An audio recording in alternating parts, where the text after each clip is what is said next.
Hi, I have wanted to make this video for a long time, but it's just taken me so unnecessarily long because I'm a perfectionist and this is not my idea of a good video. But I don't know how many months ago I wanted to make this video, so here it is. I'm Ash and I'm 25, and for 2.5 years I've been living in my van full time. And this is the story of how and why, because it's not straightforward. There were a lot of things that led me here. Did I ever see this for myself? No, but did I see anything for myself? I didn't really have a plan. I didn't really know what I was going to be doing. I just knew I was going to do something. So this is my story. So it was 3.5 years ago. I was in my final year of uni studying civil engineering, and a couple of months before my exams I decided to start a plant business, which wasn't the best timing, but it was what I wanted to do. I had a crazy obsession with plants. I still love plants, just not so much in my van. And when I love things or find hobbies or just anything that I like to do, I will try and monetize it. So I started a plant business. So for a couple of months I was doing markets all around South Wales, and at the time I just had a little Vauxhall Corsa with 3 doors. The boot didn't open, and yeah, I'd go around to all of these markets. I occasionally borrowed a van as well, but after a while it got to the point where this is like a whole other story of how I came to this, but I opened a shop, and because of that and because of the markets, I knew I needed a van. And it was always in the back of my head that maybe I might want to do a van conversion. It wasn't really like a set thing. I needed a van for my business. So I bought my first van. It was a 2014 plate Ford Transit, and the story is still untold. So the day that I got my keys to go to the shop, I picked up the stock that I'd been storing in my bedroom and all around the house that I shared with my flatmates. And I drove to the shop, and there was an automatic bollard. And basically the bollard went up into my van and ripped my van off. And the council actually settled the claim, saying I can't remember if they took liability for it, but this is like a whole other story, and I don't fully think I was at fault for it. But anyway, that wrote off my van, and I literally had my van for 3 weeks, and I just got my shop. Luckily I still kept my car, so I just had to carry on using my car, and I found then the van that I'm standing in, which is a 2010 Ford Transit. It's an extra long wheelbase, and I just bought it. At the time I was desperate and I just needed a van, and because of what happened with my van being written off, I had already decided, with all the money that I lost in not fully being able to reclaim the value of what the van was, that I would live in this. And it wasn't a maybe, that was what was going to happen. But initially, the plan actually was that I was opening this shop, which financially was a irresponsible thing to do, which meant I had to sacrifice something. That something was a house to live in, and I decided to live upstairs in the shop, which had no heating.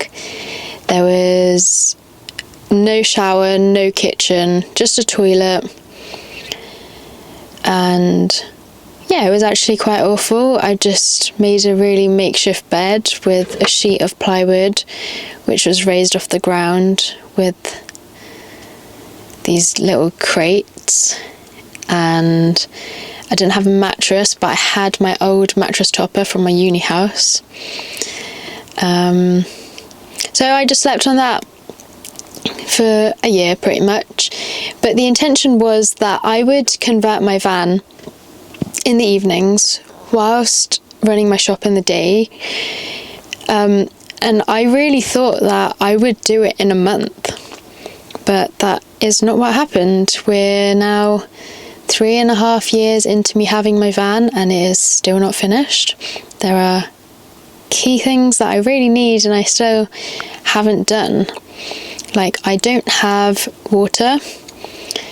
I just fill up water bottles. I don't have a shower in here. I still shower, just not here. And I want a shower on the back door. And I don't have, what else? Mains. I still haven't connected my mains. I have the facilities for it, I just haven't connected it. But the key thing is I still don't have water. Yeah, so I was living in the shop, and nobody really knows about that because I was so embarrassed about that. I didn't want anyone to know, and I was also a bit scared of the landlord finding out that I was living in the shop that I was renting. Yeah, so I had the shop for almost a year, and it didn't really do great. I didn't really know what I was doing. I went in on it on a whim. I had absolutely no plan.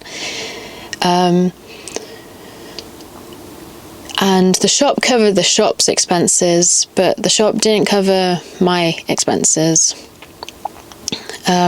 which I actually kept really minimal anyway. But because of that, I got another job. So I did a remote job whilst running the shop. So I'd sit there working on my laptop, be running the shop, trying to maintain the shop, water all the plants.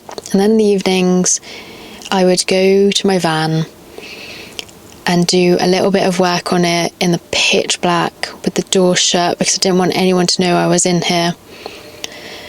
And then I'd wake up first thing in the morning, go to the gym, train, shower, and just repeat that whole cycle. And after a year, I was just exhausted. I wasn't getting anywhere with my van, and I really thought I'd be living in here whilst I had the shop. That was kind of what I envisioned. But it didn't happen then. So I ended up closing the shop, and I went back home to my parents' house so I could focus on, I carried on doing my remote job, and I went back to doing markets on the weekends, converting my van, and I started doing festivals in the summer. So the festivals was a bit of a random thing. I sold plants at festivals, and I also did henna tattoos, but the plants was just like completely new. Nobody'd ever heard of like plants being sold at a festival. But I also did terrarium workshops, just other planting workshops, and kids loved it. Adults loved it as well, and it was just great. It was so much fun to do something completely different. And I mostly did van festivals because it just obviously fits in with my life, and I prefer the family-friendly festivals. But yeah, then festival season came to an end, and I, at that point, didn't really know what I was going to do. I hadn't applied for any grad jobs, and I knew I wanted to do my masters, so I decided to go back to uni, and I got my van into a somewhat livable state, which was, I had an oven to cook, and my hobs, and I had a bed, and that was it. I didn't have any drawers, nowhere to store my stuff. My stuff was just in boxes, no fridge, no electric, no heating. And for a year I lived without electric and heating, and I think that was probably the worst year of my life.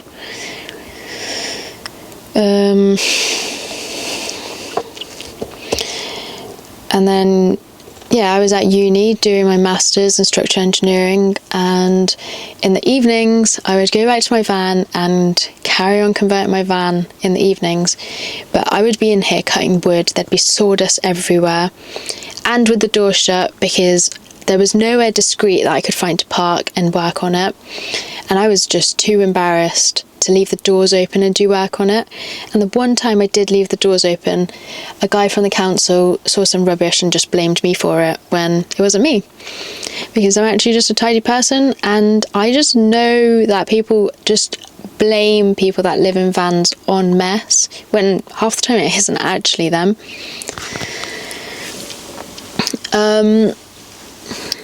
So I was living in my van, converting it whilst living in it, doing my masters, and I was still doing my remote job. And then I burnt myself out again, and I dropped out of uni. So I think I was 60% done at the time, but I was just exhausted. I dropped out of uni and I went to America for 4 weeks. Came back to the UK for 4 weeks, and I don't regret dropping out then, even though it's cost me a lot of money, which I'm paying for now.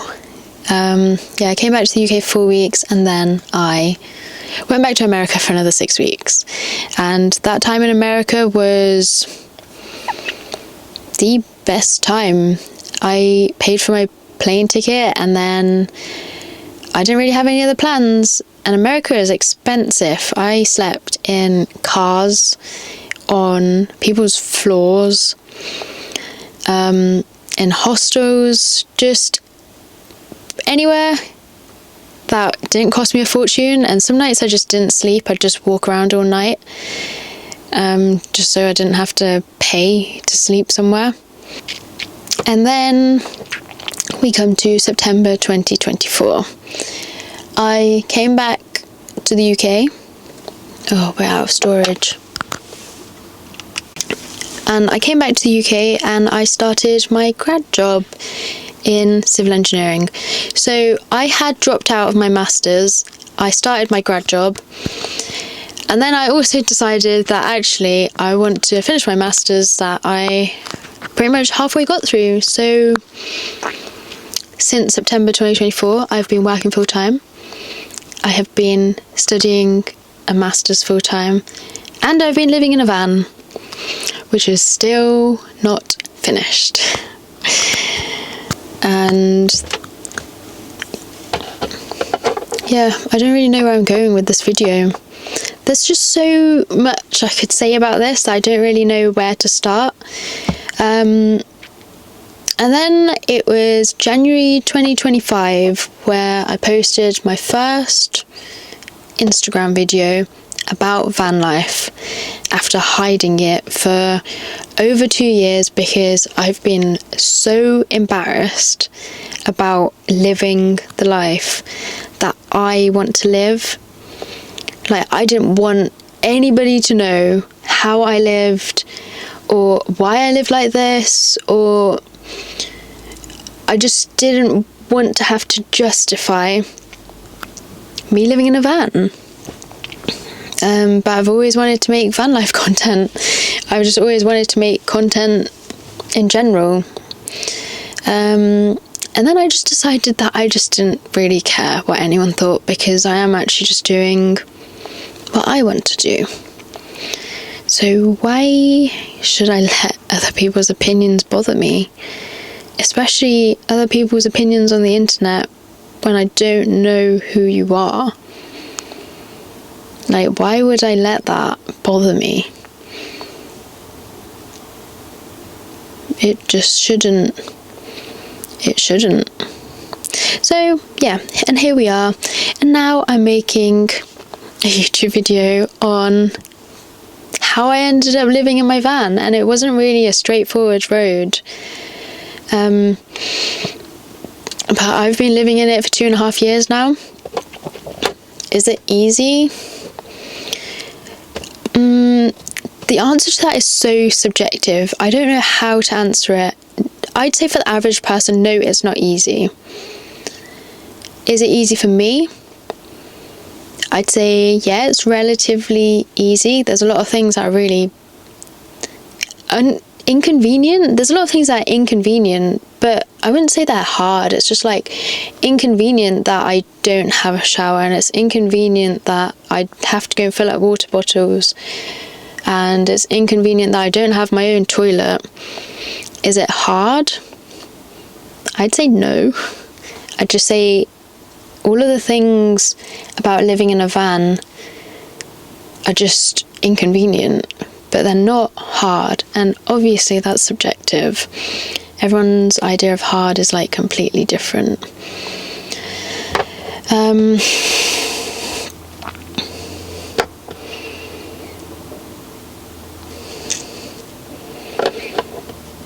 Yeah, and there's more things I want to say, but I don't want to make this video too long, so I guess like, subscribe and share, and hopefully I'll make another one.